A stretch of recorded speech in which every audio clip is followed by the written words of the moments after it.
All right, so class, this is the X-ray unit, and this is where the X-ray beams are actually generated. This is called the tube head, and inside it there's a little tube that has an anode and a cathode and a tungsten plate, and that is what generates the X-ray beams. Those X-ray beams are directed out here through what is called the PID, Position Indicating Device. Now, we have 3 different units in our different rooms.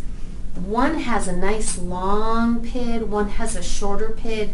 This one is the shortest PID.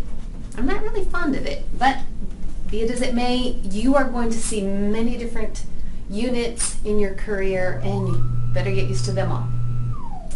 This PID is actually a way to columnate the beam, and that just basically aims it, centers it, keeps the amount of radiation that's scattering all over the place to a minimum. When you use the PID, you actually use it almost like a barrel of a gun.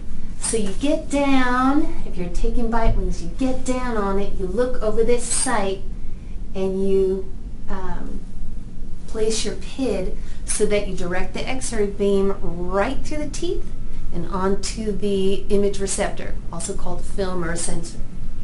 Okay, so here we have something called a yoke. And you can see how this moves. It does have a limit though. It stops right there. So if you get to your limit, you can go around again the opposite way till about right there. Okay, this yoke is measured off in angles. So 0, you can see that the X-ray tube head and the PID is just about parallel to the floor. This is about a plus 10. You see this?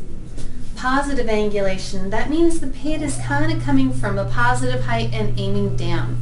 Plus 10 on this yoke here that's measured out is the exact angle, plus 8, plus 10, that we are going to be using to take our bite wing X-rays. So get used to that angle. Okay, when you take a bite wing X-ray, you'll be going down, you'll be looking just slightly down. Okay, but we have more positive angles if we're going to take a maxillary molar, mandibular molar, mandibular anything. Anyway, so it's very movable. This is called the extension arm, and you can see that it too is quite movable. One thing that's really important, the most important thing about our extension arm is that when we're done using the X-ray unit, we always put it back against the wall. Always the X-ray extension head is at rest like this.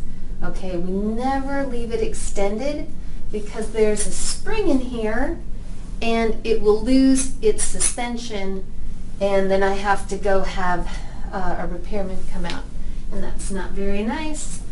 This is our control panel, and the on and off switch for this one is right here. The other rooms have it on either side of the control panel. There's a little switch that turns it on. The electricity comes through the wall, up through the extension arm to the tube head. And in the old days, they used to have us adjust the kVp and the MA, but now they pretty much do it for us. These little icons basically help you to decide how long we're going to expose each image. So this is 0.16 or a 16th of a second, very minute amount of X radiation. And we can go lower and we can go higher depending on which teeth we're exposing and the size of the person we're exposing. Okay, so that's all I'm going to say right now about the X-ray unit.